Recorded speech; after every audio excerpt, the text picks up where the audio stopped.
দলে ইতিমধ্যে 5টা জায়গাত আমি মুকলি কৰিলোঁ।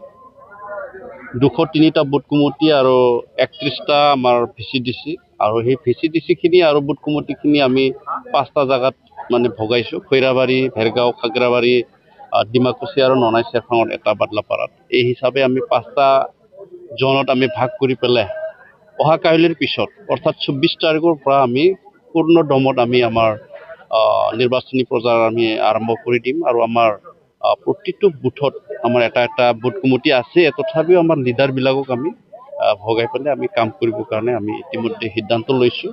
আৰু এনে আমাৰ 45 নং ভেৰগাঁও বিধানসভা সমষ্টিত আমাৰ UPPLৰ প্ৰাৰ্থীয়ে জিকাটো নিশ্চিত হৈ আছে।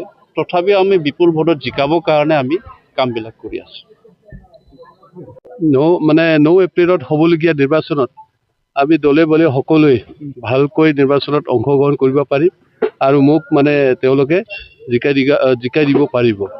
তো জিকাই দিয়াৰ পিছত আমাৰো বহুখিনি কৰিবলগীয়া কাম আছে। নিশ্চয়কৈ এই সমষ্টিৰ প্ৰায় নতুনকৈ গঠিত সমষ্টি ভেৰগাঁও সমষ্টি গ্ৰাফিকেলি বহুখিনি মানে উত্তৰ অঞ্চলৰ ভূটান সীমামূৰীয়া অঞ্চলৰ প্ৰায় আদি কৰি লৈ পেলাই দক্ষিণে আমাৰ বামুলা, খতৰা, মানে কটাহী, হাৰেং, বৰনদীত যাৰ আৰু বইনাৰা, 1 নং বইনাৰা, এনেকৈ অঞ্চলবিলাকক খুব মানে বেয়া, ভালদৰে ৰাস্তা নাই। এতিয়াও ভালদৰে ৰাস্তা সম্পূৰ্ণ কৰিব পৰা নাই। যিসকল চৰকাৰে কৰিলে, এতিয়াতো কি ক'ম, ইমান মানে দীঘলীয়া BPF দলৰ প্ৰায় 17 বছৰ আগতো মানে চৰকাৰ চলাইছিল, বহুখিনি প্ৰতিনিধিবিলাক আছিল আৰু লগতে MLA, MP বিভিন্ন দলৰ পৰাও আছিলে, কিন্তু দুৰ্ভাগ্যক্ৰমে তেওঁলোকে একোৱেই কৰিব নোৱাৰিলে। আমি এতিয়া আশা কৰিছোঁ UPPL দলৰ পৰাই মই নিজে মানে সদস্য যদি হ'ব পাৰোঁ এবাৰ বিধানসভা মজিয়াত, বহুখিনি সমস্যাবিলাকক উপস্থাপন কৰিবৰ কাৰণে মই নিজে সক্ষম হ'ম বুলি নিজকে মই মানে ভাবি লৈছোঁ। আৰু উত্তৰ অঞ্চলত যিখিনি মানে সমস্যাবিলাক আছে, এই উত্তৰৰ সমস্যাবিলাককো আমি সমাধান কৰাৰ স্বাৰ্থত দলগতভাৱে আমি যিখিনি চেষ্টা কৰিব লাগে আমি কৰি যাম।